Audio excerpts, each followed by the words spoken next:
ओम नमस्ते स्वामी जी। मन्त्रपाठः।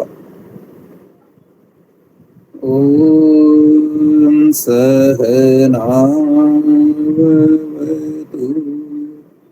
सहनौ भुनक्तु सह वीर्यं करवावहै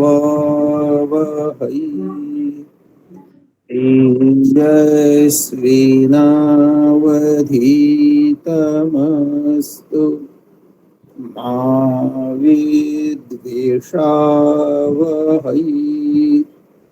ॐ शान्ति शान्ति शान्तिः।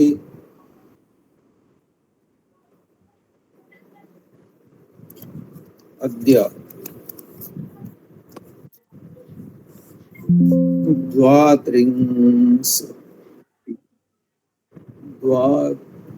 त्रयोविंशतिः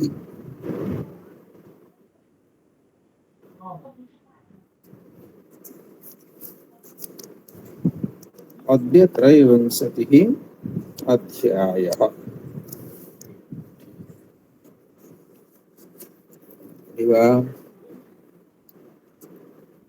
अत्र केचित् शब्दाः सन्ति। क राहुः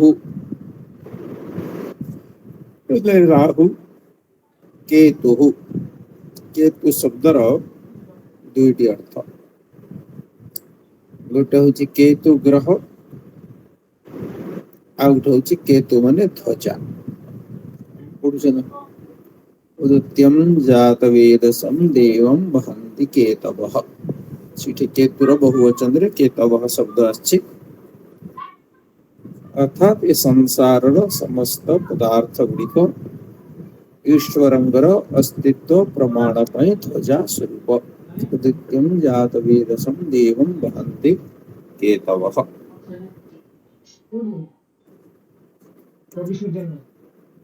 कक्षा माने श्रेणी यथा संप्रति अस्माकं संस्कृत कक्षा चलति हम संस्कृत श्रेणी चली से भली कक्षा माने श्रेणी तापर आसला धातु अदभक्षणे अद धातुर अर्थ होची खाइवा भक्ष्य धातुर अर्थ जिने भक्षयति खाइवा ये अद धातु मध्य अदादि गण रे आछि और परस्मैपदी अत्ति अतः अदन्ति अत्सि अर्थः अर्थ अद्मि अदवः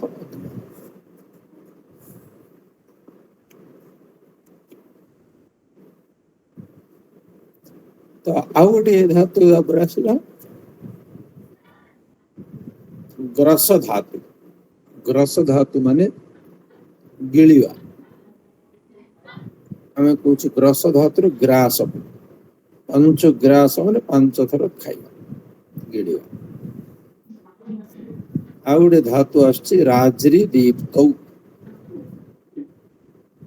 राज धातुर अर्थ होछि प्रकाशित हवा शोभित हवा राजते राजेते राजन्ते तापरे गोटे धातु आसला बाध्री बिलोडने बाध धातुर अर्थ होछि दुख दवा बाधते बाधेते बाधन्ते सेमिति लंघ धातुर अर्थ होछि लंघन करिवा लंघते लंघेते लंघन्ते तो ये सब धातुर रूप एठे दिहाला लंघर कौन हबो लंघते लंघेते लंघन्ते आत्मनेपद शब्द अच्छा तापरे आसला शब्द एकादशन जेमती आम पढ़िले पंचन सप्तन अष्टन नवन दशन सेमती एकादशन माने 11 द्वादशन माने 12 त्रयोदशन अर्थात 13, चतुर्दशन अर्थात 14, पंचदशन अर्थात 15, षोडशन अर्थात 16, सप्तदशन अर्थात 17, अष्टादशन माने 18, एकोनविंशतिः माने 19, विंशतिः माने 20, त्रिंशत् माने 30, चत्वारिंशत् माने 40, पंचाशत् माने 50, षष्ठिः माने 60, सप्ततिः माने 70, अशीतिः माने 80, 80 जन माने 80, नवतिः माने 90 जन, शतम माने 100।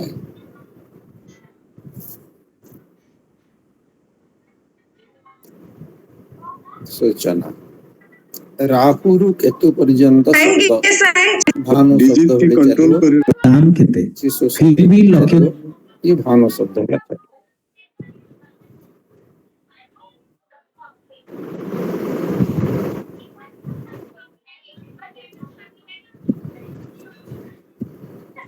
तापरे कक्षा शब्द स्त्रीलिंग शब्द आकारंत रमा शब्द भଳି चलिए तार रूप हब आ ग्रासरु आरभते लंघ पर्यंत सेवते अर्थात सेव धातु जेमति आत्मनेपदी सेवते सेवेते सेवन्ते सेवसे सेवेते सेवध्वे सेवे सेवावे सेवामे ये ग्रस धातु आरंभ कर लंघ धातु पर्यंत सेमानंगर रूप भी से भଳି भाବରେ आत्मनेपदी हब। वर्तमान व्याकरण संख्या 11 रु 100 अद जुहत्यादि उत्व संधि ठीक कौन नियम विंशति माने 20 परे समस्त संख्यावाची शब्द केवल एक वचन रे आसे। एबे पर्यंत आमे जो पढ़िले पंचन सप्तन तार सब बहुवचन रही रूप थिला ये कुछ एक वचन रे ये सब रूप चलियो। एबे आमे जो शब्द गुडी को पढ़िले जो शब्द गुडी को पढ़िले ये सब तार रूप गोटी वाला रूप होइतला एवं से भली रूप ही चलला किंतु एबे जो शब्द गुडी को अछि ये सब एक वचन रे आसी केमति आसी आगु पढ़िया केवल एक वचन रे आसी। विंशत्याद्याः सवैकत्वे सर्वाः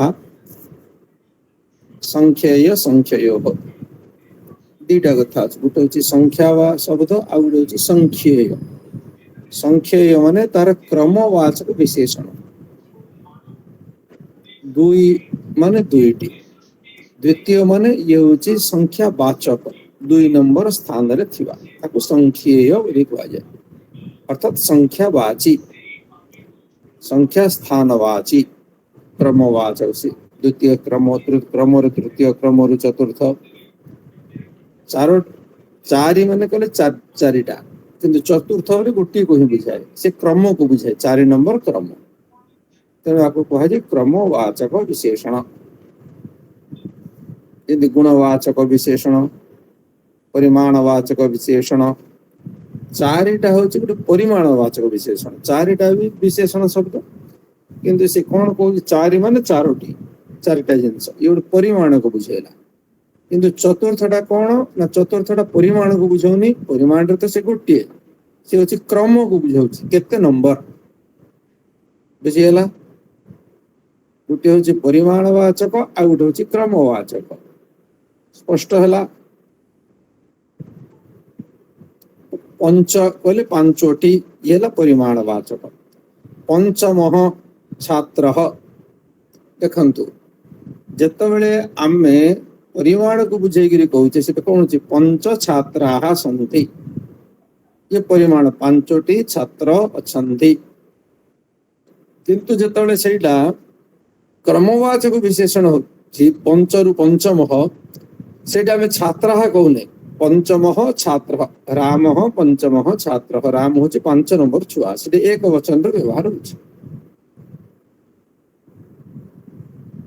बुझीगला ना कार डाउट रहला गीतांजलि हुन कोन मुंडरे हाथ दे देले बुझियो न अच्छा बुझी होची बुझियो हाँ।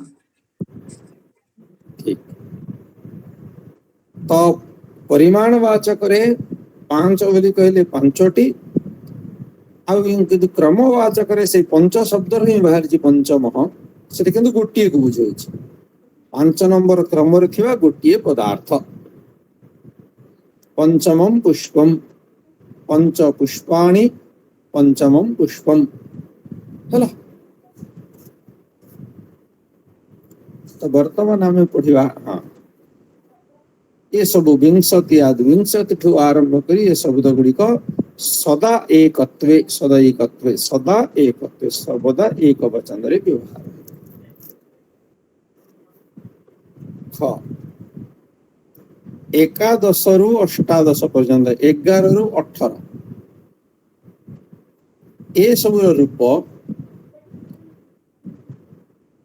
दशन भली बहु वचन ही चलियो तेणु मुझे कहते आम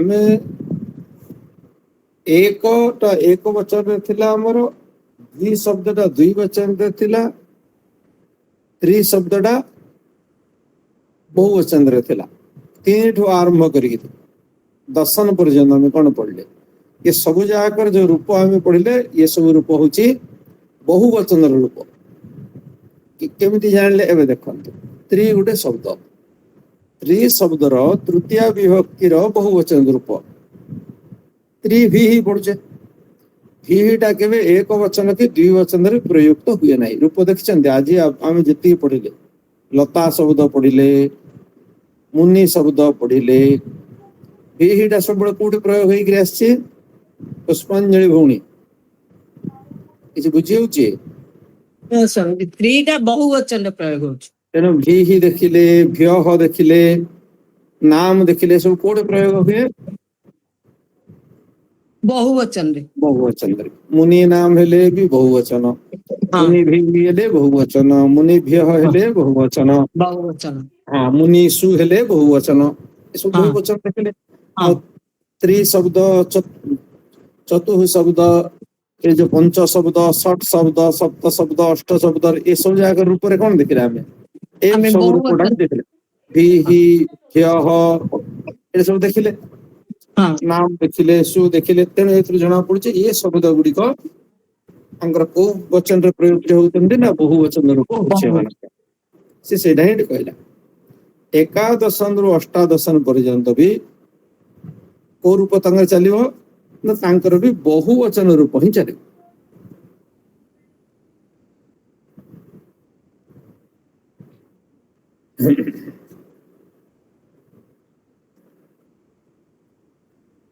तापरे 18 पर जेतबेले विंशति लागिवा शब्द पळे आसियो एकोन विंशति ही सेटे विंशति शब्द लागिछि संख्या दृष्टि से 19 किंतु जेतबेले को होछि एकोन विंशति तो विंशति जोटे लागि जिवो ए विंशति टू आरंभ करी नवनवति पर्यंत अर्थात अनेश्वत नवनवति ही माने अनेश्वत नवति ही माने 90 तो नवनवति ही माने अनेश्वत तो एकोन विंशति ठू आरंभ करी अनेश्वत पर्यंत जो संख्या गुड़िक आसीव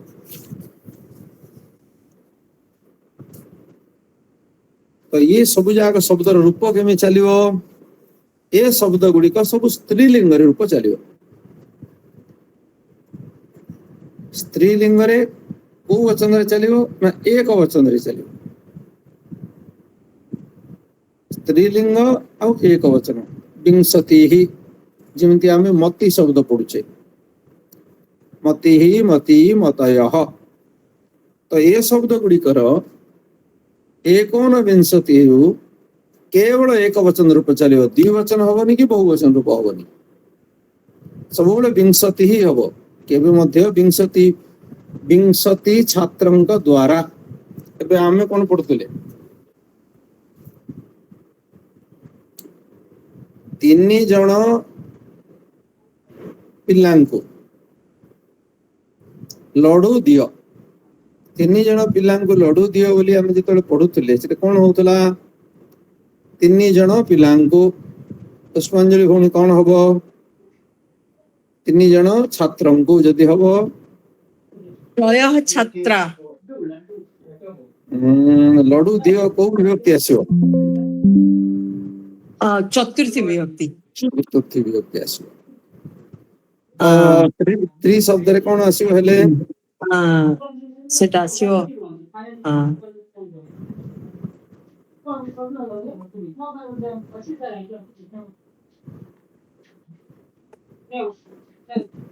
ଗୀତାଞ୍ଜଳି ଭଉଣୀ କୁହ।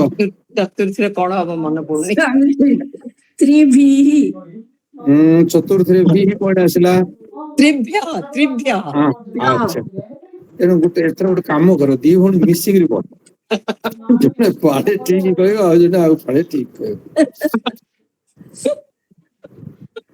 ଏଇଟା ବି ଠିକ ଅଛି, 1ରେ 2 ମିଶିଲେ 3, ତେଣୁ ପ୍ରଥମ ଦ୍ୱିତୀୟ ହେଲେ ତୃତୀୟ ହେଇଗଲା ଆଉ। ଠିକ,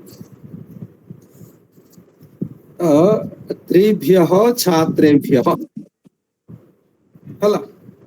3 ଜଣ ପିଲାଙ୍କୁ ବାଳକଙ୍କୁ ଯଦି କରିବା, ତ୍ରିଭ୍ୟଃ ବାଲକେଭ୍ୟଃ ମୋଦକାନି ଯଚ୍ଛ, ଲଡୁ ଦିଅ। କିନ୍ତୁ ଯଦି ଆମେ 3ଟାକୁ ଛାଡିକି ବର୍ତ୍ତମାନ 20 ଜଣ ପିଲାଙ୍କୁ ଦିଅ ବୋଲି କହିବା ହେଲା, ତ 20 ଜଣ ପଳେଇ ଆସିଲେ କିନ୍ତୁ ସେଟା ବିଂଶତିଭ୍ୟଃ ହବ ନାହିଁ, ମନେ ରଖିଥ, ସେଟା ଏକ ବଚନର ପ୍ରୟୋଗ ହିଁ ହବ। 20 ଜଣ ବୋଲେ 1ରୁ ବହୁତ ବହୁ ବଚନ, କିନ୍ତୁ ବିଂଶତି ଶବ୍ଦ ଲାଗିଲେ ସେଠି କଣ ହବ, ଏକବିଂଶତି। ହଁ, ଏକବିଂଶତି ତ 19 ହେଲା, ବିଂଶତିରେ ମାନେ 20। ନାଇଁ, ଏକବିଂଶତି ହବ କି, ଏକବିଂଶତି ବୋଲେ 21 ହେଇଗଲା, 21 ହେଇଗଲା, ତାହେଲେ ଖାଲି ବିଂଶତି। ଖାଲି ବିଂଶତି। ହଁ, ବିଂଶତି ମାନେ 20। ତ ଏ 20 ଶବ୍ଦର ବିଂଶତି ଶବ୍ଦର ଚତୁର୍ଥୀ ଏକ ବଚନ ରୂପ ଲାଗିବ, ମତ୍ୟଇ ମତଏ, ମତ୍ୟଇ ବି ହବ ଆଉ ମତଏ ଭଳି। ଏଭଳି ବିଂଶତ୍ୟଇ और ବିଂଶତଏ ହେଲା, ବିଂଶତିଭ୍ୟଃ ହବନି, ବିଂଶତଏ। କିନ୍ତୁ ଛାତ୍ର ଶବ୍ଦର ବହୁ ବଚନ ଲାଗିବ, ବାଳକରେ ବହୁ ବଚନ ଲାଗିବ, କିନ୍ତୁ ଏ ବିଂଶତି ଶବ୍ଦ ବହୁ ବଚନକୁ ଯିବନି। ଯେମିତି ଦାର ଶବ୍ଦଟା ନିତ୍ୟ ବହୁ ବଚନାନ୍ତ ଶବ୍ଦ,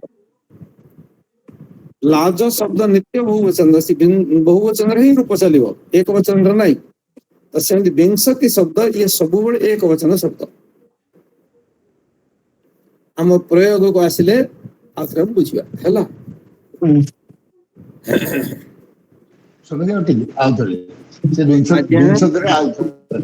ହଁ, ବିଂଶତିରେ ଦେଖ, ଯେମିତି ତ୍ରି ଶବ୍ଦ ବହୁ ବଚନ ହବାରୁ 3 ଜଣ ଛାତ୍ରଙ୍କୁ ଲଡୁ ଦିଅ, ଇଏ ଗୋଟେ ବାକ୍ୟ ଲେଖିଲେ। ତା ତଳେ ଆପଣ ଲେଖନ୍ତୁ 20 ଜଣ ଛାତ୍ରଙ୍କୁ ଲଡୁ ଦିଅ ହେଲା। ତ ତ୍ରି ଶବ୍ଦର ଇଏ ବହୁ ବଚନରେ ପ୍ରୟୋଗ ହବାରୁ ଆମେ ଲେଖିଲେ ତ୍ରିଭ୍ୟଃ ଛାତ୍ରେଭ୍ୟଃ ମୋଦକାନି ହବ, ମୋଦକମ୍ ବି ହବ ଜାତି ଅର୍ଥରେ। ତ ତ୍ରିଭ୍ୟଃ ଛାତ୍ରେଭ୍ୟଃ ମୋଦକମ୍ ଯଚ୍ଛ, ମୋଦକମ୍ ଦେହି, ଯାହା ବି ହବ। କିନ୍ତୁ ଯଦି ଆମେ 20 ଜଣ ଛାତ୍ରଙ୍କୁ ଲଡୁ ଦିଅ ବାକ୍ୟ ଲେଖିବା, ସେଠି କଣ ହବ, ସେଠି ବିଂଶତିଭ୍ୟଃ ହବ ନାହିଁ, ବିଂଶତି ଏକ ବଚନରେ ପ୍ରୟୋଗ ହୋଇ ବିଂଶତଏ ମତଏ ଶବ୍ଦ ଭଳି ଚତୁର୍ଥୀ ବିଭକ୍ତି ଏକ ବଚନ, ଅଥବା ମତ୍ୟଇ ବିଂଶତ୍ୟଇ ଛାତ୍ରେଭ୍ୟଃ, ଛାତ୍ରଟା ବହୁ ବଚନ ଆସିବ, ଛାତ୍ର ଶବ୍ଦ ଅକାରାନ୍ତ, କିନ୍ତୁ ତାର ଯୋଉ ବିଶେଷଣଟା ଅଛି ବିଂଶତି, ସେ ସବୁବେଳେ ଏକ ବଚନ ହିଁ ହବ। ବିଂଶତଏ ଛାତ୍ରେଭ୍ୟଃ ମୋଦକମ୍ ଯଚ୍ଛ, ଏଇଟା ହେଲା ଫରକ। କାହିଁକି ଏକ ବଚନର ପ୍ରୟୋଗ ହେଲେ କେମିତି ହବ ସେଇଟା ଆମେ ବୁଝିଲେ। ତ ସେଭଳି ସେ ଏଠି କହୁଛି ଅଷ୍ଟାଦଶ ଏକବିଂଶତି ଠୁ ଆରମ୍ଭ କରି ନବନବତି 99 ପର୍ଯ୍ୟନ୍ତ ସବୁ ଶବ୍ଦର ରୂପ ସ୍ତ୍ରୀଲିଙ୍ଗ ରୂପ ଏଇଟା ଆଉ କୋଉଥିରେ ଚାଲିବ ଏକ ବଚନରେ ହିଁ ଚାଲିବ। ଆଚ୍ଛା ଏ ଭିତରେ ଦି ପ୍ରକାର ଶବ୍ଦ ଆସିବ ବିଂଶତି ହି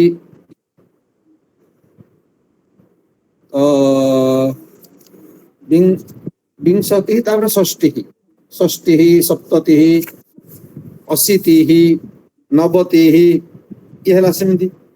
ଆଉ ଗୋଟେ ପ୍ରକାର ଶବ୍ଦ ଅଛି କି ବିଂଶତି ଷଷ୍ଠୀ ସପ୍ତତି ଅଶୀତି ନବତି ଏ ଶବ୍ଦ ଗୁଡିକ ଏଭଳି ମତି ଶବ୍ଦ ଭଳି ଏମାନଙ୍କ ରୂପ ଚାଲିବ ଏକ ବଚନରେ ହିଁ ଚାଲିବ ମତି ଶବ୍ଦ ଭଳିଆ। ତାପରେ କିଛି ଶବ୍ଦ ଅଛନ୍ତି ଯେମିତି ତ୍ରିଂଶତ ଚତ୍ୱାରିଂଶତ ପଞ୍ଚାଶତ ତ୍ରିଂଶତ ମାନେ এই যে নাম পড়িଥିଲେ ଏବେ ତ୍ରିଂଶତ ଚତ୍ୱାରିଂଶତ ପଞ୍ଚାଶତ ତ୍ରିଂଶତ ମାନେ 30 ଚତ୍ୱାରିଂଶତ ମାନେ 40 ସେ ତ ତି ହି ଶବ୍ଦ ନାହିଁ ତେଣୁ ସେ ଇକାରାନ୍ତ ଶବ୍ଦ ଭଳି ଚାଲିବନି। ଏ ଶବ୍ଦ ଗୁଡିକ ମଧ୍ୟ ସ୍ତ୍ରୀଲିଙ୍ଗ ଶବ୍ଦ ତ୍ରିଂଶତ ଚତ୍ୱାରିଂଶତ ପଞ୍ଚାଶତ ଆକୁ ଧରିକି 150 250 350 ଯାହା ଅଛି ଏ ଶବ୍ଦ ଗୁଡିକ ଇଏ ବି ସ୍ତ୍ରୀଲିଙ୍ଗ ଶବ୍ଦ ଏସବୁ ବି ଏକ ବଚନରେ ଚାଲିବେ କିନ୍ତୁ ଆର ରୂପ କେମିତି ଚାଲିବ ନା ସ୍ତ୍ରୀଲିଙ୍ଗର ତକାରାନ୍ତ ଶବ୍ଦ ହଉଛି ସରିତ ସରିତ ମାନେ ନଦୀ ଏ ସବୁ ସ୍ତ୍ରୀଲିଙ୍ଗ ଏକ ବଚନରେ ସରିତ ଶବ୍ଦ ଭଳିଆ ଚାଲିବ ହେଲା।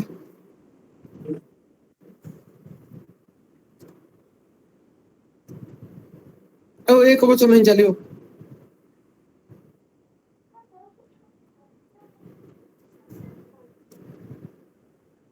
ତାପରେ ଏଇଥିରୁ ଯେତେବେଳେ ଆମେ ସଂଖ୍ୟେୟ ଶବ୍ଦ କରିବା ସଂଖ୍ୟାରୁ ସଂଖ୍ୟେୟ एकରୁ प्रथम दुईରୁ द्वितीय ये द्वितीय होला संख्येय शब्द क्रम को बुझाଉଛି। 3ରୁ तृतीय 4ରୁ चतुर्थ 5ରୁ पंचम 6ରୁ षष्ठ 7ରୁ सप्तम 8ରୁ अष्टम 9ରୁ नवम 10ରୁ दशम ସେମିତି ଆମେ ଦଶମ ପର୍ଯ୍ୟନ୍ତ ପଢିଥିଲେ ବର୍ତ୍ତମାନ ଆମେ 11 ଆଡକୁ ପଢିବା ଆଗକୁ ପଢିବା।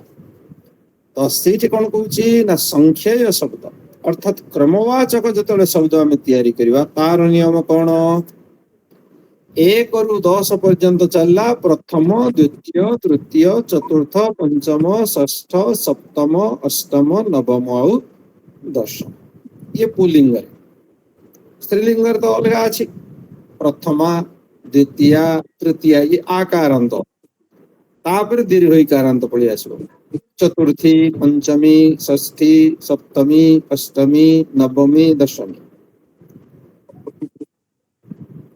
ये तीनटा जाक लिंग रे आछ। हां तापरे हां 1 ରୁ 10 पर्यंत एभली हे गला। 2 नंबर आछि 11 ରୁ 18 पर्यंत कोन हबो तो एट कोन पढिथिले एकादश द्वादश त्रयोदश ये जो हमें पढिथिले तो सेठी कोन हबो ये जो संख्या शब्द रे शेष को आसीबो एकादश एकादश माने 11 टी कोन बुझिलो एकादश माने 11 टी किंतु जेतेबेले एकादश हेले से 11तम अगर एकादशोऽध्याय हम पढ़ुने जितो अध्याय पढ़ला द्वादश अध्याय द्वादशोऽध्याय द्वादश अध्याय द्वादशोऽध्याय से जो अतोर प्लुताद प्लुते सूत्र नियम अनुसार अकार पर अ थिवारु एटा अ उ हेकर ओ हेगला अध्याय जुड़िले नले एकादश द्वादश खाली द्वादश बिना विसर्ग रे कहले 12टी विसर्ग लगी गले 12 नंबर तम बुझीगला गायत्री कोण पात्र कोण ये हाथ आखि नाक कोण बसिलानी कोण हला चार्जिंग रे सब बुझी बसै दवा ତମେ ଆଉ ଥରେ कोण तमे आउ थरे तो आउ कि आंगुठी सप्ताह तीन। देखि देखो समय बुझी हलानी पचार दबो आउ थरे देखो एकादशन शब्द रु हेला एकादश एकादश माने 11टी हेला किंतु सेटा को जेतबेले हमें एकादश करदवा सेतबेले कोन हो जिवो से एकादश तम पुलिंग रे स्त्रीलिंग हेले से जो एकादशी तिथि अछि ना हमर एकादशी द्वादशी त्रयोदशी चतुर्दशी स्त्रीलिंग रे छेवडी रूप चली पुलिंग रे एकादश द्वादश द्वादश माने 12 नंबर आ द्वादश खाली कहले 12टी फरक बुझा पड़ला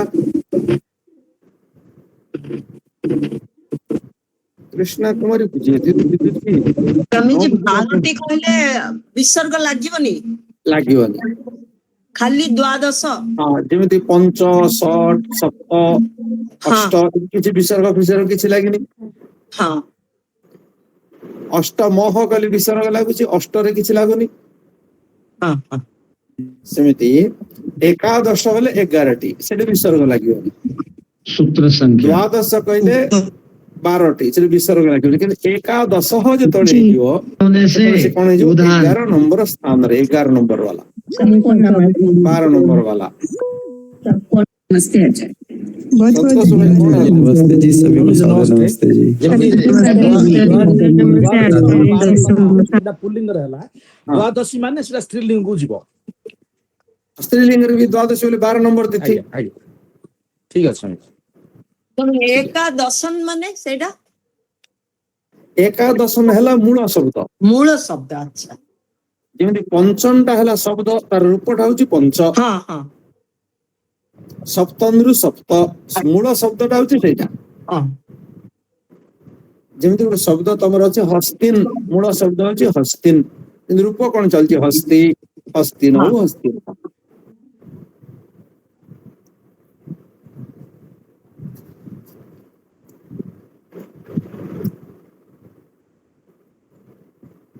तो ए बड़ी भाव रे ही हमें देखिले एकादश द्वादश त्रयोदश त्रयोदशः चतुर्दशरु चतुर्दशः पंचदशरु पंचदशः षोडशरु षोडशः सप्तदश 17रु 17तम सप्तदशः अष्टादशरु अष्टादशः हे गला सेमते नवदश शब्द भी प्रयोग होई पारे 19 ସେଇଠି କଣ ହବ 19 ସେ ଚାର ରୂପ ଚାଲିଲା ତେଣୁ ଇଏ ଏଠି କହିଲା 11 ରୁ 18 ପର୍ଯ୍ୟନ୍ତ ସୁବରୂପ ଏଭଳି ଭାବରେ ଚାଲିବ 3 ନମ୍ବର 19 ରୁ ଆଗକୁ ସଂଖ୍ୟେୟ ଶବ୍ଦର ଶେଷରେ ତମ ଅଥବା ଅ ଏ ଦିଟା ଯାକ ବି ଲାଗିପାରିବ ସେ ଦିରେ ବିକଳ୍ପ ଆସୁଛି एकादश रु अष्टादश विकल्प नहीं से सीधा नियम एकादश द्वादश त्रयोदश चतुर्दश पंचदश षोडश सप्तदश अष्टादश ये विकल्प नहीं गोटे चलला किंतु तापरे से दीटा विकल्प आसो एटा भी हे पारे सेटा भी हे पारे 19 अध्याय होबि पडुछि हमें विंशोध्याय तेणु विंश भी हम आउ जदि लगेवा हमें 20तम भी हो पार ये दीटा विकल्प से खोला अच्छे 20 नंबर हेले 20 भी हम 20तम भी हो पार ये दीटार को विकल्प भी हम प्रयोग कर 21 द्वाविंश एठू जना पड़ी विंश द्वाविंश भी हम 22तम भी हम त्रयोविंश भी हम 23तम भी हम दीटा को गोटे अर्थ का अर्थ गोटे एटा लिखि परिबो सेटा लिखि परिबो तुमको जोटा सुविधा हो ସ୍ୱାମୀଜୀ 19 ରେ ଯଦି ହବ ଏକୋନବିଂଶତି ହଁ ନା 19 ରେ ହଁ ଏकोନ ବିଂଶ ଯେମିତି ଅଷ୍ଟାଦଶ ହେଇଥିଲା ଏकोନ ବିଂଶତଃ। ଆଉ ଯଦି ସ୍ତ୍ରୀଲିଙ୍ଗ ହବ ମାନେ ଆଜ୍ଞା ଆଚ୍ଛା ସ୍ତ୍ରୀଲିଙ୍ଗ ହେଲେ ହଁ ହଁ ସ୍ତ୍ରୀଲିଙ୍ଗ ହେଲେ ଏଇଟା ତ ମୁଁ ତମକୁ ସରଳ ଭାବେ କହିଦେଲି କ୍ୟାଲେଣ୍ଡରରେ ଚତୁର୍ଦଶୀ ପର୍ଯ୍ୟନ୍ତ ଅଛି। ତେଣୁ ପୂର୍ଣ୍ଣିମା ସେଇଟା ତ କଣ ଅଛି। ହବ? ଏକୌନବିଂଶତି ଏମିତି ହବ। ଷୋଡଶୀ ତ ହଉଛି ଷୋଡଶୀ ସପ୍ତଦଶୀ ଅଷ୍ଟାଦଶୀ ଏଭଳି ହିଁ ହବ। ଆଚ୍ଛା ମାନେ ଏକୌନବିଂଶତି ହଁ ବୋଲେ ସ୍ତ୍ରୀଲିଙ୍ଗ ହେଲେ ସ୍ତ୍ରୀଲିଙ୍ଗ ହଁ ଏକୋନବିଂଶତି ତମ ସ୍ଥାନରେ ଥିବା ସ୍ତ୍ରୀଲିଙ୍ଗ ଏକୋନବିଂଶତି କଳା ଆସିଲେ ଷୋଡଶୀ ଆସୁଛି ସେ ଷୋଡଶୀ ସପ୍ତଦଶୀ ଅଷ୍ଟାଦଶୀ ବର୍ଷିଆ ଆସୁଛି 19ରେ ଏକୋନବିଂଶ ଚିନ୍ତା କରିକି କହିବି ସ୍ତ୍ରୀଲିଙ୍ଗରେ କଣ ହବ ଜଣା ପଡୁନି ମତେ। ଧନ୍ୟବାଦ ପୁଲ୍ଲିଙ୍ଗରେ ତ ଏକୋନବିଂଶତି ହେଇଯିବ ନବଦଶ ହେଇଯିବ କିନ୍ତୁ ସ୍ତ୍ରୀଲିଙ୍ଗରେ କଣ ହବ ତାର ରୂପ ପ୍ରୟୋଗ କରିନି ମୋ ନଜର ପଡିନି। କାଲି ମତେ ପଚାରିବ ମୁଁ ଆଜି ଦେଖିକିରି ଦେଖିଦେବି କଣ।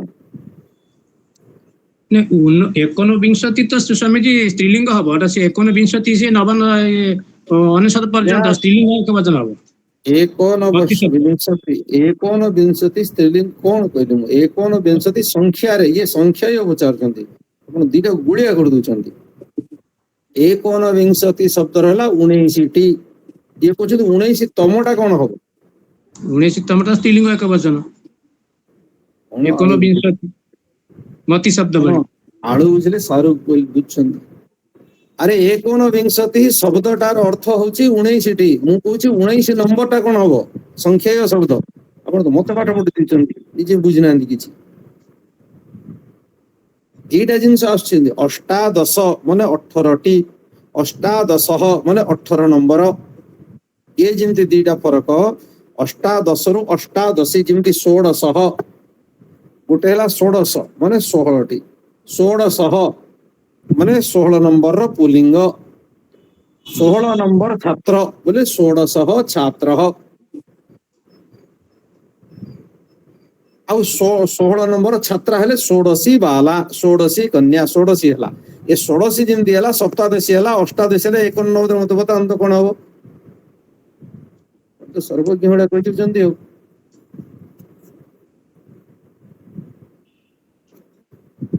ତ ସେଇଟା ମୁଁ ବୁଝିପାରିନି ମନରେ ଆସୁନି ସେଟା କଣ ହବ ମୁଁ ଦେଖିକି ସେଥିପାଇଁ କହିବି ବୋଲି କହୁଛି। ଆପଣ ଯୋଉଟା କହୁଛନ୍ତି ଏକୋନବିଂଶତି ସେଟା ହଉଛି 19ଟି ସେଟା ସଂଖ୍ୟା ସେ ପ୍ରଥମେ ପଢା ହେଲା ସଂଖ୍ୟା ଏ ପଢା ହଉଛି ସଂଖ୍ୟେୟ ଏଇଟା ଅଲଗା ଅଲଗା ଜିନିଷ।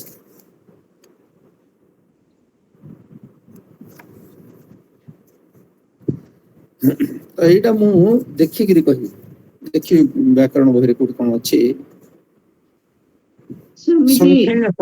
ସ୍ୱାମୀଜୀ ସଂଖ୍ୟେୟ ସଂଖ୍ୟୟୋଃ ଦିଟାର ଅର୍ଥ ଆଉଥରେ କହିଦିଅନ୍ତୁ ଟିକେ ଆଉଥରେ। ଆରେ ସେଟା ସଂଖ୍ୟେୟ ଅଛି ଦି ବଚନରେ ଏଇଟା ସଂଖ୍ୟା ଆଉ ସଂଖ୍ୟେୟ ଏ ଦିଟା ମିଶିକି ଯେମିତି ତମର ବାଲକୟୋଃ ଆସୁଛି ନା ଷଷ୍ଠୀ ବ୍ୟକ୍ତି ଦି ବଚନରେ ସେମିତି ବାଲିକା ବାଲକୟୋଃ ବୋଲେ ବାଲିକା ଆଉ ବାଳକ ଯେମିତି ତ ସେମିତି ଏଇଠି ସଂଖ୍ୟା ସଂଖ୍ୟେୟ ଇଏ ମିଶିକିରି ସେଟା ହେଇଛି ସେ ଶବ୍ଦ ସଂଖ୍ୟେୟ ଆଉ ସଂଖ୍ୟାର ଇଏ ଦିଟାର ମିଶିକିରି ସେଟା ହଉଛି ସଂଖ୍ୟୟୋଃ ଯୋଉ ଶବ୍ଦ ଦିଆହେଇଛି। 19 ଆଗକୁ ଏଇଟା ସାମାନ୍ୟ ଭାବରେ ବିଂଶତିତମ ବିଂଶଃ ଇଏ ତ ରୂପ ଚାଲିଲା ସ୍ତ୍ରୀଲିଙ୍ଗରେ କଣ ରୂପ ଅଛି ମୁଁ ଦେଖିନି ସ୍ତ୍ରୀଲିଙ୍ଗରେ ଅଲଗା ରୂପ ଚାଲିବ ନା ଇଏ ତିନିଟା ଜାଗା ଲିଙ୍ଗରେ ଏମିତି ଚାଲିବ ଏଇଟା ମୁଁ ଦେଖିକିରି କହିବି। ସଂଖ୍ୟେୟ ଶବ୍ଦର ଏଠି ଦେଖନ୍ତୁ ଆଗକୁ ଆସୁଛି 4 ନମ୍ବରରେ ସଂଖ୍ୟେୟ ଶବ୍ଦର ରୂପ ତିନିଟା ଯାକ ଲିଙ୍ଗରେ ଚାଲିବ ଏଠି ବୁଝେଇଦେଲା ସେ ସ୍ପଷ୍ଟ ଭାବରେ ପୁଲ୍ଲିଙ୍ଗରେ ରାମ ଭଳି ଚାଲିବ ନପୁଂସକ ଲିଙ୍ଗରେ ଗୃହ ଶବ୍ଦ ଭଳି ଚାଲିବ ସ୍ତ୍ରୀଲିଙ୍ଗ ଅନ୍ତରେ ଦୀର୍ଘ ଇକାର ଲଗେଇ ନଦୀବତ ଚାଲିବ ଏଟା ବୁଝିଗଲା। ଯେମିତି ପ୍ରଥମଃ, ପ୍ରଥମା, ପ୍ରଥମମ୍। ଆଉ ସାମାନ୍ୟ ହଉଛି ଦୀର୍ଘ ଇକାର ହବ, କିନ୍ତୁ ଦି ତିନିଟାକୁ ବିକଳ୍ପକୁ ଛାଡିକିରି। ବିକଳ୍ପ କୋଉଟା କୋଉଟା ନା ପ୍ରଥମା, ଦ୍ୱିତୀୟ, ତୃତୀୟ, ଇଏ ଆକାର ହେଇକି ଚାଲିବ। ଆଉ ବାକି ସବୁ ଜାଗାରେ ଦୀର୍ଘ ଇକାର ବୋଲି କହୁଛି ନିୟମ। ପ୍ରଥମଃ, ପ୍ରଥମା, ପ୍ରଥମମ୍। ଦ୍ୱିତୀୟଃ, ଦ୍ୱିତୀୟା, ଦ୍ୱିତୀୟମ୍। ତୃତୀୟଃ, ତୃତୀୟା, ତୃତୀୟମ୍। ଚତୁର୍ଥଃ, ଚତୁର୍ଥୀ, ଚତୁର୍ଥମ୍। ଚତୁର୍ଥମ୍ ପୁସ୍ତକମ୍ ବୋଲେ 4 ନମ୍ବର ବହିଟା ଦିଅ। ମନେ କରନ୍ତୁ ଗୋଟେ ଜାଗାରେ ବହିଟା 10ଟା ରଖା ହେଇଛି, ଆପଣ କହୁଛି ଭାଇ ସେ 4 ନମ୍ବର ବହିଟା ମତେ ଦେଲ, ବୋଲେ ତତ୍ ଚତୁର୍ଥମ୍ ପୁସ୍ତକମ୍ ମହ୍ୟମ୍ ୟଚ୍ଛ। ବୁଝିପାରିଲ? ଆପଣ ଯେମିତି ଲୁଗା ଦୋକାନକୁ ଯାଇକି କହୁଛନ୍ତି ସେ 6 ନମ୍ବର ଜାଗାରେ ଥିବା ଲୁଗାଟା ଦିଅ, ସେମିତି ବହି ଦୋକାନକୁ ଜଣେ ବହି କିଣିବାକୁ ଗଲା, ସେ କହୁଛି ସେ ବହିଟା, ବହି ପୁରାର ପଢି ହଉନି ସାଇଡରୁ, ସେ କହୁଛି ସେ 5 ନମ୍ବର ବହିଟା ଦିଅ, 6 ନମ୍ବର ବହିଟା ଦିଅ, 7 ନମ୍ବର ବହିଟା ଦିଅ, 8 ନମ୍ବର ବହିଟା ଦିଅ। ମନେ କରନ୍ତୁ ମୁଁ ଏଠି ବସିଛି, ମୁଁ ରାଜଗୋପାଳକୁ ପଚାରିବି, ନହେଲେ ସନ୍ତୋଷ ଭାଇଙ୍କୁ ପଚାରିବି, ତମ ଆପଣଙ୍କର ପଛପଟେ ମଝି ଧାରରେ ଥିବା 5 ନମ୍ବର ବହିଟା କଣ? କିମ୍ ତତ୍ ପଞ୍ଚମମ୍ ପୁସ୍ତକମ୍। କଣ ସେଇଟା 5 ନମ୍ବର ଜାଗାରେ ବହିଟା? କୋଉଟା ଲାଲ ଭଳିଆ ଦେଖାଯାଉଛି, କୋଉଟା ବ୍ଲୁ ନୀଳ ଭଳିଆ ଦେଖାଯାଉଛି, କୋଉଟା ଲାଲ ଭଳିଆ ଦେଖାଯାଉଛି। ମୁଁ ଏଠି ବସି ଗଣିଲି 1 2 3 4 5, କଣ ସେ ବହିଟା? କିମ୍ ତତ୍ ପଞ୍ଚମମ୍ ପୁସ୍ତକମ୍, କିମ୍ ତତ୍ ଚତୁର୍ଥମ୍ ପୁସ୍ତକମ୍।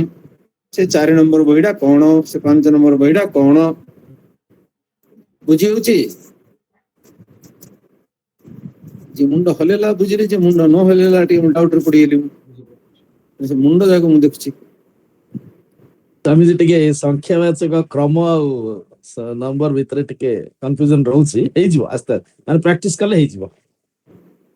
ସନ୍ତୋଷ ଭାଇ କହିଲେ, ହଁ ପ୍ରାକ୍ଟିସ କଣ କଲେ କହିଲେ, ହେଇଯିବ। କଣ କହିଲେ? ଯେମିତି ମୁଁ ମାନେ କହିଲି, ଟିକେ କ୍ରମ ଆଉ ନମ୍ବର ବିଷୟରେ ଯୋଉଟା ଆଜ୍ଞା, କି ଆଉ ଇଏ ଭିତରେ ଟିକେ କନଫ୍ୟୁଜନ ରହିଥିଲା।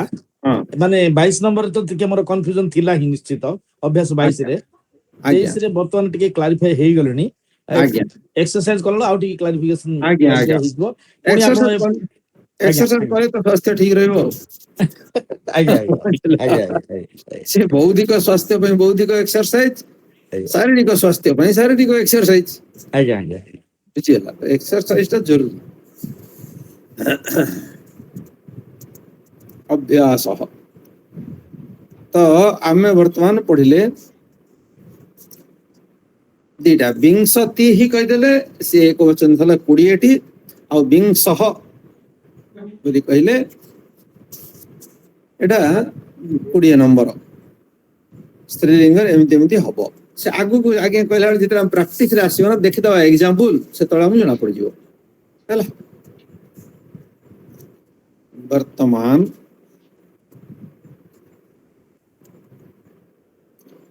101 ନମ୍ବର ନିୟମ, ଜୁହତ୍ୟାଦି ଗଣ। ଆମେ ପ୍ରଥମେ ପଢିଲେ ଧାତୁ ହଉଛି ହ୍ୱାଦି ଗଣ, ଭୂ ଆଦି, ଆଦି। ତାପରେ ପଢିଲେ ଅଦାଦି, ଯୋଉ ଧାତୁର ପ୍ରଥମ ଧାତୁ ଯୋଉ ଗଣ ରହୁଛି ଅଦ ଧାତୁ, ସେଟା ଅଦାଦି। ଏବେ ସେ ଆମକୁ ତ ଆଉ ଗୋଟେ ପଢଉଛି ଜୁହତ୍ୟାଦି। ଜୁହତ୍ୟାଦି ଧାତୁରେ ଜୁହୁ ଶବ୍ଦ ନାହିଁ, ଶବ୍ଦ ତ ଅଛି ହୁ। ହୁ ଦାନା ଦନୟୋଃ ଆଦାନ ଚେତ୍ୟେକେ ହେଲା। ହୁ ଧାତୁର ଅର୍ଥ ହଉଛି ଦାନ ଦବା। ଦାନା ଦନୟଃ, ଦାନ ଅଦନୟଃ, ଅଦନ ମାନେ ଖାଇବା। ଆଦାନ ଚୈତ୍ୟେକେ, ଆଦାନ ମାନେ ନବା। ଏ ହୁ ଧାତୁରେ ହିଁ ହୋମ ଶବ୍ଦ ହଉଛି।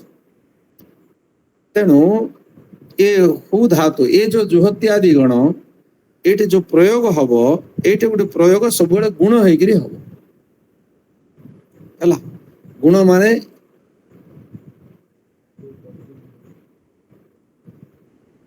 ଉ ଥିଲେ ଓ ହବ, ଇ ଥିଲେ ଏ ହବ, ଇଏ ହଉଛି ଗୁଣ। ରି ଥିଲେ ଅର ହବ।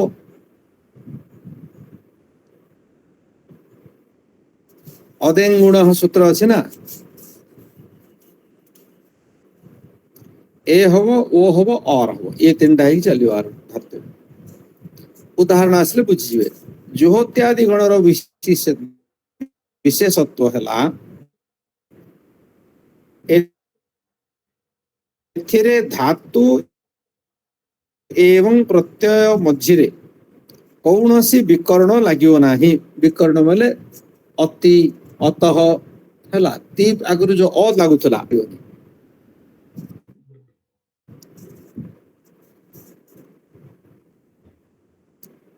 जेमती अदादि गण लागुला अदादि जेमती लगे भुआदि गण विकर्ण होता ये जेमती विकर्ण होनी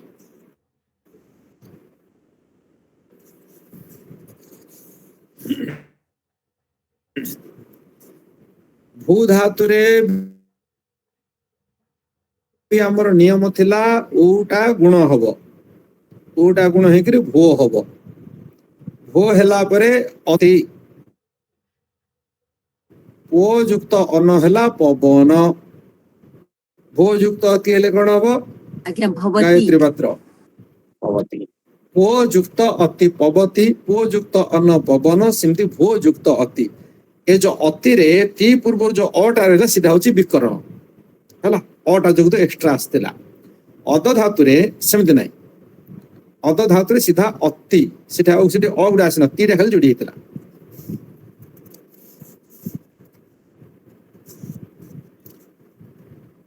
हाँ आगु बुझिबा बुझिले आ गोटे कौन एठी नियम अछि धातु को द्वित्व हे जिवो अर्थात हुटा हु से हुटा फिर बदलियो अलगा धातुर द्वित्व शब्दर अर्थ होची दीटा हे जिवो सेठी द्वित्व न द्विथर पढ़ा हबो आ एक वचन रे धातु को गुण हबो जेंति अभ्यास हु धातुर जुहोति हटा ज हेला उकार हेला द्वितीय नंबर रा ओकार हेला गुण हेला जुहोति दा धातुरु ददाति धा धातुरु दधाति ये अभ्यास रे धीरे धीरे बुझियो एका संगे बेसी मुंड रे भारी पसंद नहीं कंफ्यूजन हेबे रूपर प्रयोग आसे आप बुझियो सेमिति पचारि हां सानो पिला को मु जाउची से मु जाउची सेमाने जाउचंती रे काहे कि व्याकरण पढले से आको से शब्द गुडा का अभ्यास हेले व्याकरण टा बुझियो हां को पचार सेमिति एटा जेमति हो जुहोति हला एटा दागा दिथर जो हला ददाति हला किंतु जुहोतिटा तो सेतिरे किन जाउ दिथर सेटा बुझियोंती हां सेटा परे बुझियो एका संगे बुझि गेले आ आगडा थिबाटा भी बुझि परियो एबे सेटे 15 टा सूत्र लागियो से 15 टा सूत्र बुझिले मूलटा भी छाड़ दबो तमे सेति बुझतो खाली एठी उकारटा ओकार हला सेति बुझो आगे कोटा किंति ज हला से आ 10 टा सूत्र पढेले किछि बुझि परियोनी आ किछि आगु भी जाई परियो सेठी बसतियो नियम नंबर 102 और जदी सेटा जो होटा किंति ज हला त सेटा पूजे दिथांदा से सब जागा सूत्र पढे तांदा से तमडु कम बुद्धिमान की समूह से सेति खाली देखला उकारटा केमति हो उकारटा ओकार हला सेति मंदर तो खाली एति आउ देखाइ देला जे दी दीटा हुए सेठी से अनुसार सब जागा तुम करिवो नियम नंबर 102 हसीच किए हसीच जा प्रश्न पचारली ताको तुम किछि उत्तर दे से रागिच किए हसीच एटे नाही खाली मीना कुमारी जन हसीच बेला देखा जाउछ तो कौन मीना कुमारी हस ये हसी शब्द को विभक्ति हसी शब्द को शब्दर कौन विभक्ति को वचन हेतियो सप्तमी एकवचन सप्तमी एकवचन देखिन ये हसीच ठीक को शब्दर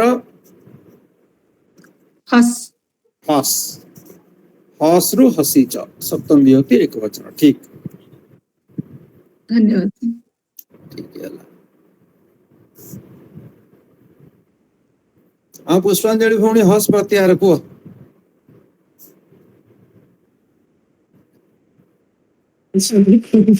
हाँ डेंगा मुंडे ठेंगा तुम कहीं बड़ हिज बड़ आका बोली तुम आगु पचार ମନେ ରଖିପାରୁନି ସ୍ୱାମୀଜୀ। ଆଚ୍ଛା ଆଚ୍ଛା ଆଚ୍ଛା।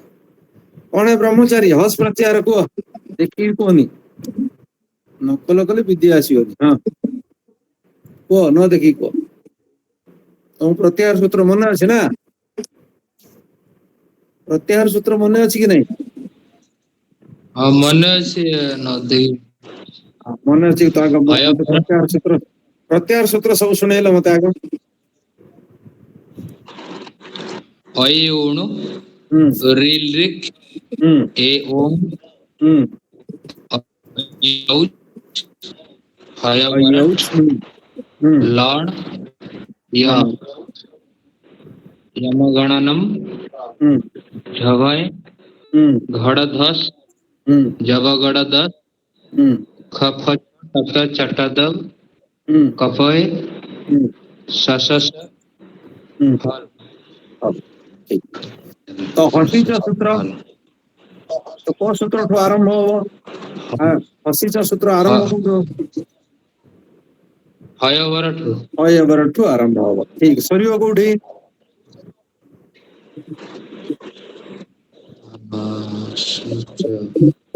କୋଉଟାରେ ଶେଷରେ ତାଲବ୍ୟ ସ ଅଛି? शशस ଆଳୁ ନା ବାଇଗଣ? ଜବଗଡ ଦଶ ଶଶରେ ଶେଷରୁ ତାଲବ୍ୟ ସ ଅଛି? ମୂର୍ଖ। ହୟବରଠୁ ଆରମ୍ଭ କରି जबगड़ ଜବଗଡ ଦଶ। ତ आज्ञा ହୟବର ଲ କିଏ ହେଲା? ହୟବରଟ ଲଣ ହୟବର ଲ। ତାପରେ ବର୍ଗର ଚତୁର୍ଥ ବର୍ଗ ଆସୁଛି, ବର୍ଗର ତୃତୀୟ ଆସୁଛି। ଛଭୟ ଘଡ ଦଶ ହଉଛି ବର୍ଗର ଚତୁର୍ଥ। ହଁ ତାପରେ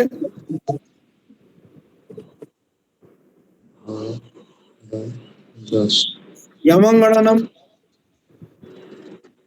हाँ यमगणन ପଞ୍ଚମ ଆସୁଛି, ଆଉ ଜବଗଡ ଦଶ, ଜବଗଡ ତୃତୀୟ ଆସୁଛି। तृतीय आज्ञा ଓହୋ, କଣ ବୁଝିଲେ ଆମେ? ହୟବର ଲ ଇଏ ଅକ୍ଷର, ଆଉ ବର୍ଗର ତୃତୀୟ ବି ଆସିଗଲା, ଚତୁର୍ଥ ଆସିଗଲା, ପଞ୍ଚମ ଆସିଗଲା। ଖାଲି 1 2 ରେ ହବ, 1 2 କୁ ଛାଡିକିରି ହେଲା। ହସିଛ ଯେତେବେଳେ ସନ୍ଧିରେ ଦ୍ୱିତୀୟ ବର୍ଣ୍ଣ ମାନେ ଦ୍ୱିତୀୟ ଶବ୍ଦର ପ୍ରାରମ୍ଭଟା ବର୍ଗର ତୃତୀୟ ହଉ, ଚତୁର୍ଥ ହଉ, ପଞ୍ଚମ ହଉ, ଅଥବା ହୟ ବର ଲ ଥିବ, ତେବେ କଣ ହବ? ପ୍ରଥମର ଅକାର ଉପରେ ଯୋଉ ବିସର୍ଗ ଥିବ ସେଟା ଓକାର ହେଇଯିବ।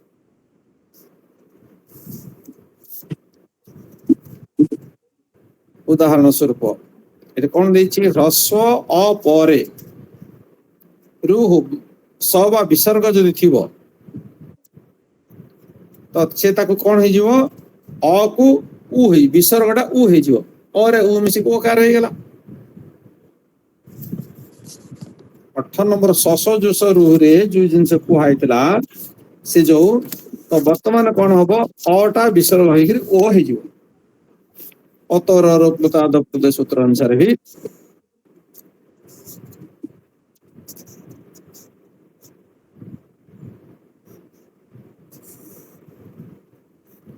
ଯଦି ପଛର ବର୍ଣ୍ଣଟା ହସ୍ ମାନେ ଦିଟା ଶବ୍ଦ, ସନ୍ଧି ପାଇଁ ଦିଟା ଶବ୍ଦ ଦରକାର।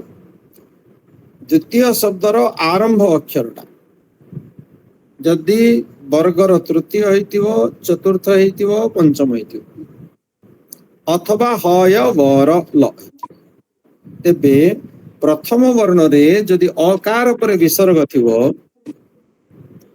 ତ ସେ ବିସର୍ଗ ଟା କଣ ହେଇଯିବ? ଉ ରେ ପରିଣତ ହେଇଯିବ, ଅ ଆଉ ଉ ମିଶି ଓକାର ହେଇଯିବ। ଯେମିତି ଏଠି ଉଦାହରଣ ଦିଆହେଇଛି,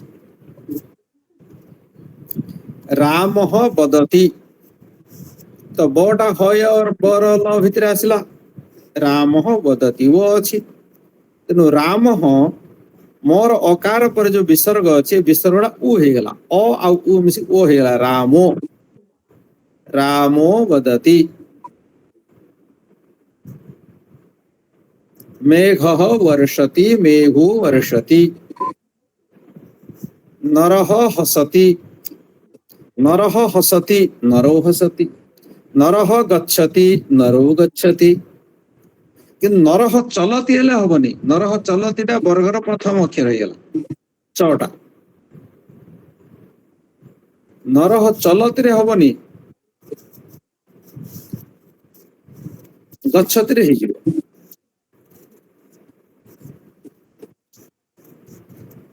ନରହ ହସତି, ନରୋ ହସତି, ବାଲହ ଲିଖତି, ବାଲୋ ଲିଖତି। ହ ୟ ବର ଲ ଥାଉ ଅଥବା ବର୍ଗର ତୃତୀୟ ଥାଉ, ଚତୁର୍ଥ ଥାଉ, ପଞ୍ଚମ ଥାଉ। ବୁଝିଗଲା? ଠିକ, ଆଗକୁ ପଢିବା। ଅଭ୍ୟାସ 23 ଉଦାହରଣ ବାକ୍ୟ। ଏକାଦଶ ଛାତ୍ରାः, ଦ୍ୱାଦଶ ବାलिकाः, त्रयोदश पुस्तकानि, चतुर्दश फलानि, एकोनविंशतिः पुष्पाणि च अत्र सन्ति। देखन्तु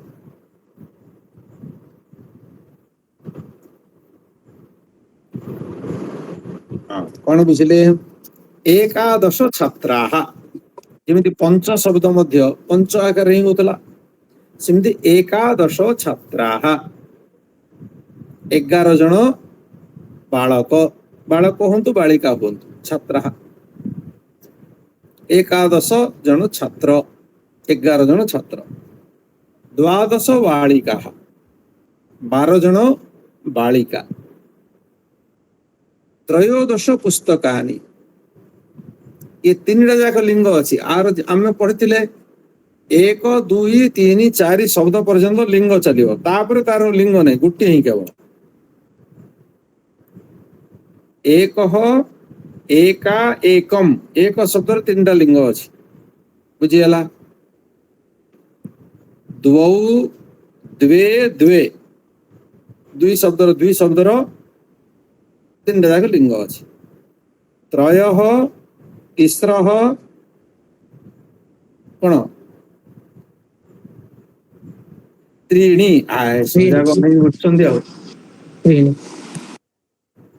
त्रयः तिस्रः त्रीणि, से 3टा जाक लिंग अच्छी। चत्वारः चतस्रः चत्वारि, से 3टा जाक लिंग अच्छी। 4 रु ऊपर पड़ेगा लिंग नहीं, सब जाक गोटे पुल्लिंग, स्त्रीलिंग, नपुंसकलिंग पे गोटे शब्द। पंच बालकाः, पंच बालिकाः, पंच पुस्तकानि। बुझी होची? ठीक, तो सेमिति एटी कहला। ए देखंतु एकादश द्वादश बाल छात्राः बालिकाः, ये लिंग अलग अलग अछि, किंतु संख्या शब्द रे 4 नंबर ऊपर को आउ लिंग नहीं। लिंग जहाँ अछि 4 नंबर, 4टा पर्यंत ही लिंग अछि, ता ऊपर को सब गोटे समान, सब जाक। त्रयोदश पुस्तकानि में 13टी बही। चतुर्दश फलानि, 14टी फल। एकोनविंशतिः पुष्पाणि, 19टी फुल। च अत्र सन्ति, एठारे अछि। ये पड़ीगला संख्या शब्द। वर्तमान आम संख्येय शब्द क्रमवाचक विशेषण को लेकर चलिया। प्रथमायाम कक्षायाम विंशतिः, प्रथमा शब्दर सप्तमी व्यक्ति एक वचन प्रथमायाम, लता शब्द भलिया। प्रथमायाम कक्षायाम, प्रथम श्रेणी रे, विंशतिः 20टी हला, प्रथम श्रेणी रे 20 जन। द्वितीयायाम 30, द्वितीय श्रेणी रे 30 जन। तृतीयायाम 40, तृतीय श्रेणी रे 40 जन। ता ऊपर कौन हम ये आकार देला, प्रथम द्वितीय तृतीय, आउ चतुर्थर चतुर्थी। चतुर्थ्याम 50 च, चतुर्थ श्रेणी रे 50 जन छात्राः सन्ति। बुझिगला ना? का कुछ डाउट अछि? एटा संख्या को नहीं गइतला, प्रथमा द्वितीय तृतीय, काहेकि कक्षाटा स्त्रीलिंग शब्द, तेणु प्रथमा हला। प्रथमा कक्षा, द्वितीय कक्षा, तृतीय कक्षा, चतुर्थी कक्षा। जेमति तिथि हे गेले भी प्रथमा तिथि प्रतिपद आछि सेठी, द्वितीय तिथि, तृतीय तिथि, चतुर्थी तिथि सेमती कक्षा स्त्रीलिंग थिबारु ए सब भी स्त्रीलिंग रे प्रयोग होला 50 जो छात्राः सन्ति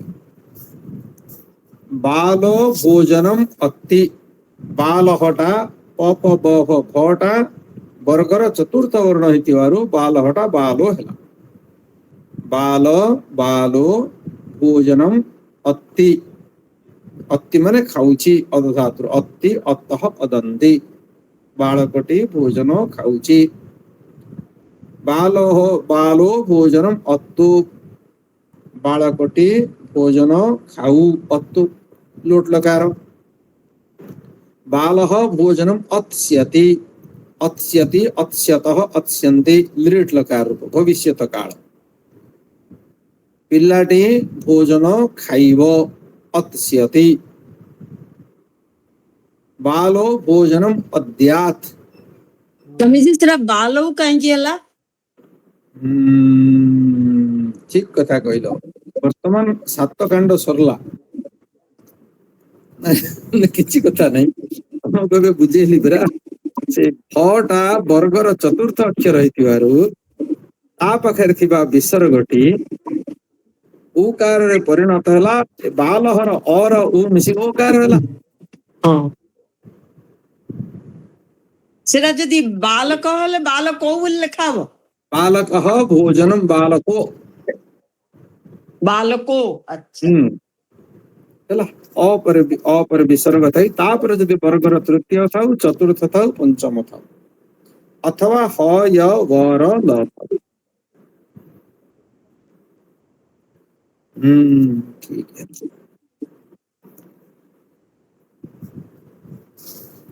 तो आमे एठी पढिले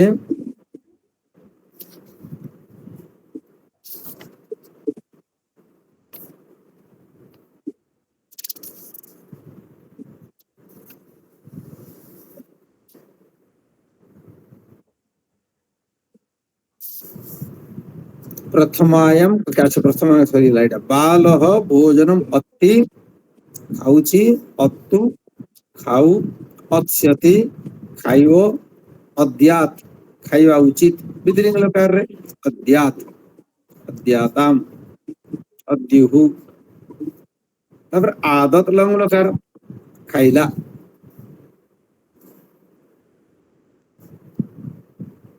तार 4 नंबर राहु सूर्यम ग्रसते राहु सूर्य को गिली दिए ग्रसते ग्रास करे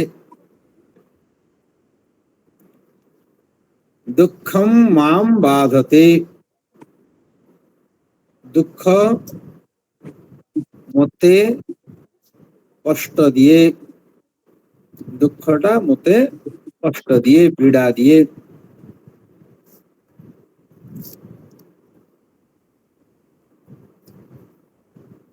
मामटा को विभक्ति को वचन को शब्द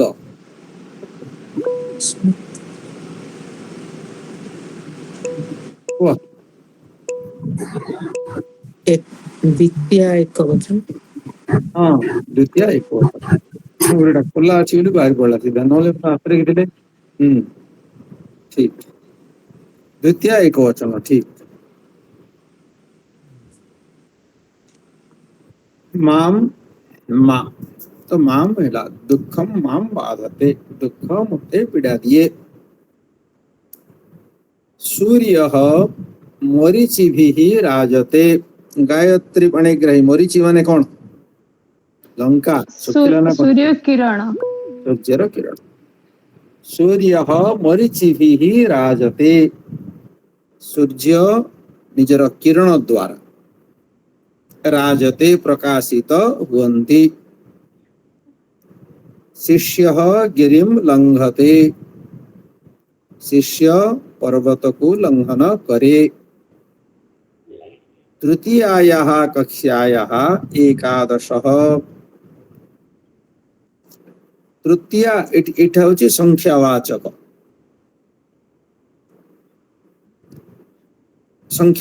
विशेषण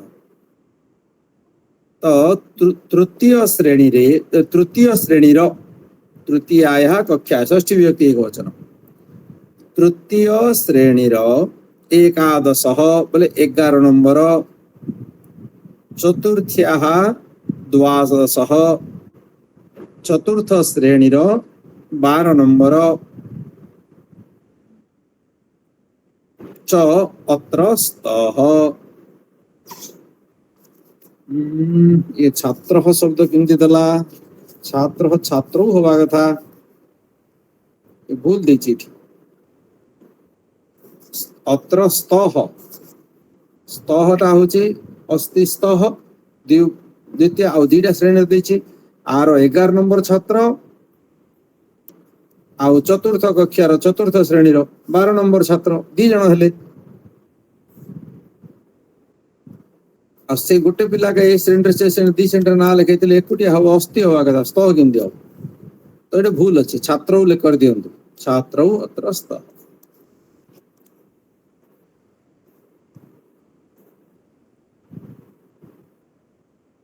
तापरे नवम्याः कक्षायाः नवम श्रेणीर 20तमः 20 नंबर 20 वा 20 नंबर बा 20 20तम 20 20 नंबर दशम्याश्च दशम श्रेणीर 30तमः 30 वा 30तमः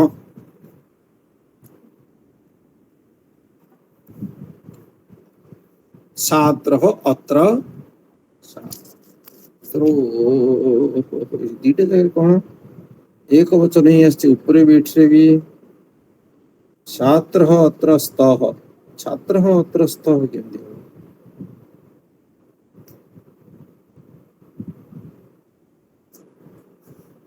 स्तः केमती हला ये धबा कथा नहीं तार 20 नंबर पिला और 30 नंबर पिला दी जन छात्र अत्र स्तः এটা ভুল দিয়েছি এটা হবনি ছাত্রও হই হওয়া কথা স্তহ का अद्य तिथिः अस्ति ये तिथिर अस्ति दा तिथि पर ससजुषरु अनुसार तिथिः अस्ति तिथिरस्ति का अद्य तिथिः आज को तिथि तिथिर स्त्रीलिंग हवरु का हला का अद्य तिथिरस्ति पंचमी षष्ठी सप्तमी अष्टमी बा बुझियला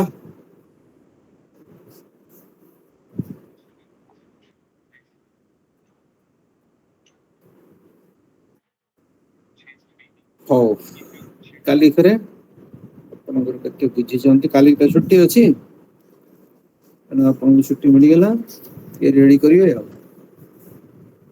तदा ऊपर ही गेला समस्तंगो नमस्ते नमस्ते स्वामी। नमस्ते।